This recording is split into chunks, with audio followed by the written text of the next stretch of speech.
What's up, my herd? Welcome back. This is Moo Cast episode 2. I know it's been a while. Coming up with topics is a little bit more challenging than I thought it was going to be. It's not as difficult to come up with video topics as it is something that I can just sit here and just talk about for like 10 minutes and something that's actually going to be interesting or bring some ideas into your guys' heads as well. So I've been thinking and brainstorming. What we're going to be getting into today is it's a pretty big question. Is the Hello Neighbor franchise getting spread too thin? And this is something I haven't heard a lot of people talk about. People will talk about how many games there are, but they're not actually going into just how widespread the genres in games are. It's getting kind of crazy. So we're going to be getting into that today. I need some water.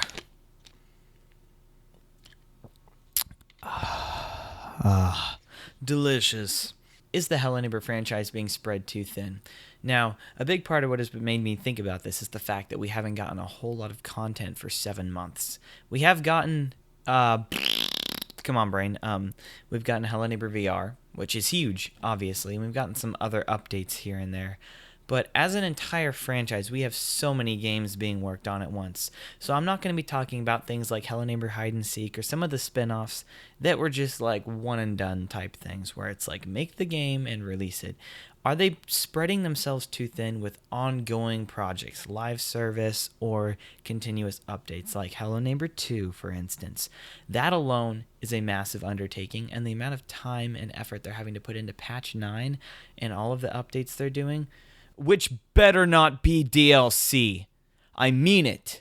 Just that is a huge undertaking, and I understand they have different developers and different teams working on different things, but that's huge and takes a ton of focus, and Tiny Build should be focusing on that like crazy, but then they've got other games, not just Hello Neighbor, and then on top of that, they've got to be managing and at least helping coordinate updates with Secret Neighbor, which huge updates coming for Secret Neighbor. I've already talked about this some in the videos, but it's not just graphics. It's like new characters, hopefully some more balancing. It's going to be a massive update. There's probably more we don't even know about. And we don't know a whole lot about what patch 9 is bringing other than the guest. And adding the guest alone had to take a lot of work. They've done an actual character redesign, which most people like. I love it. It looks really, really good. It is sexy, if I do say so myself.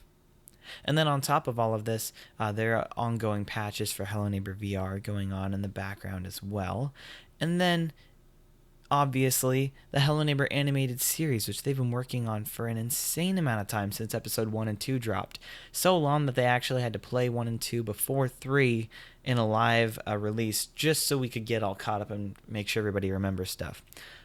Or you could also make the argument that it was for the watch time. But I'm genuinely glad I was able to watch all of them together because I would have forgotten about some stuff for sure. So are they spreading themselves too thin? Honestly, I would tend to say yes. I want to know what you guys think, so please tell me in the comments and tell me if you think I'm wrong. Please, I want to hear your opinions so that I can crap on them. No, just kidding. But I feel like the fact that it's been about 7 months where, yes, we did get Hello Neighbor VR, but that was being done by Steel Wool.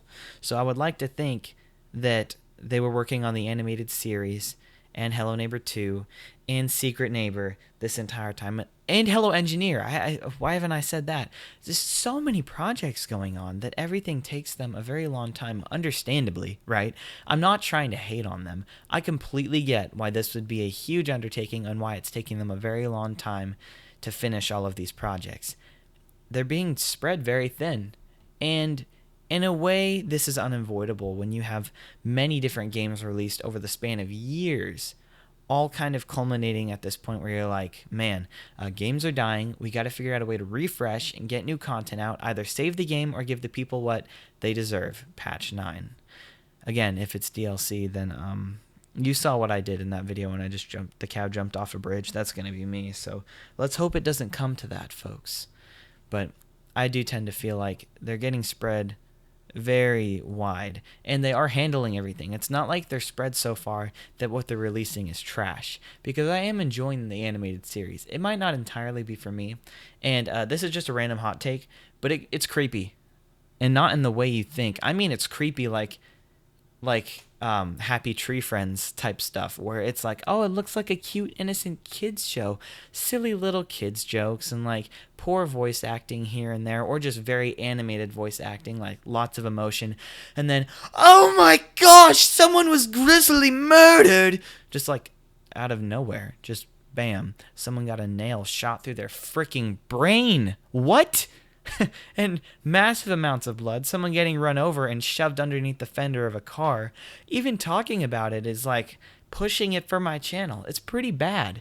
And then what some people would consider swearing, right? Use of God's name in vain or other coarse language that does not fit the aesthetic at all, or a lot of the humor in the show. But that's totally off topic. I'm losing my train of thought. And that alone has to take a large team of people. I mean, they're releasing like director's cuts and commentary, just showing us how much effort they're putting in. So people need to be understanding of why it's taking a very long time, because creating a cartoon is an insanely lengthy process. I mean, it will take teams of 60 people weeks to release an episode. It's pretty wild. And then on top of that, to be tasked with revive Secret Neighbor and give it new content, because we've already gotten the summer camp update not too long ago, right? Which was much needed and amazing. It needs a lot of balancing, but it was very feature rich, and I love all the features they added. If we overlook the fact that there are way too many traps on the medium setting. I need some more H2O. And like I said, on top of that, Hello Neighbor 2, everything there, new characters, new story, animating entire cutscenes, sound design, music, everything there. And that's true for everything I just listed, not just Hello Neighbor 2. And then Hello Engineer, which I don't need to crap on that any more than I already have, because I have tons. I hate the game, and I'm probably being too harsh, because some people really like it. I've talked to some other content creators who do really enjoy it, but as far as I'm concerned, it's just Hello Neighbor meets Scrap Mechanic, but not as good. Oh, excuse me. Oh my goodness, I'm so gassy. So I just frankly don't see the point other than a cash grab. And yeah, if anybody working for Tiny Build hears this, I'm just kidding. You can send me more games in the future to promote for you. I love Hello Engineer. I'm totally joking. I will through and through say, I'm going to be honest with everyone, I just think Hello Engineer is a cash grab and a bad game. And I think a lot of people agree with me. So no reason to dwell on that. But regardless of whether or not I enjoy it, the actual game itself would take a lot of design, right? It's like taking Bad Piggies and making it 3D and Biggie, which is a wild comparison, but it's kind of true. And that would take a lot of work to build from scratch. And I know it's been out since Google Stadia was a thing. I'm not getting off topic again. I'm not going to go off on a tangent about Google or the Stadia, but I know it's been around. Porting it to all these consoles and revamping stuff and getting it on PC still would take a lot of doing. So all these things together culminate in, like, it's like when you take putty, right? And you start stretching it. It's really easy to stretch, and it can go for quite a ways before you start to feel it. And then it starts to droop in the middle, and it starts to get thinner, right? And you've got the two globs on the end, and you keep pulling, and it's getting thinner and thinner and sagging more and more until it just falls apart. It comes apart into pieces, and what's left is just a mess, and nothing is ever going to be the same again. It's going to have dirt in it and gunk off the ground and all that. And that's not a perfect analogy, but that's my worry, is if they continue to spread themselves thin, that we're not going to see the results we want. Things are going to get messy and cluttered, and the finished product isn't going to look like what the original idea was, what their vision for it was, isn't going to be able to come across. And not because they weren't working hard, but because they were working possibly too hard. Yeah. I feel like I delivered that pretty well. I'm trying to think of more to say on it. This is unrelated, folks, and you may have seen my community post already, but I am officially closing the Stream Elements merch store. The Premature Burger merch store is no more, because we've had some pretty serious quality issues. It's something on Stream Elements' side where the screen prints are not lasting. Being repeatedly washed and dried is actually wearing them off. So I fully closed it, so don't even worry about it. All the links are gone, and all the links you see on new videos and linked on the channel are for Teespring, or now known as just Spring. It's a brand new merch store with higher quality merchandise and lower prices. Less options. Right now I just have 2 hoodies and 2 shirts. Might expand over time, but you can spend as little as like $25 to have some clothing with a big old cow on it, or just the PB logo. That's what I want to get. I haven't even gotten one yet. Things are expensive. We're moving, so yeah, lots going on there. But I definitely recommend checking that out if you feel like having some attractive bovine essence on your chest.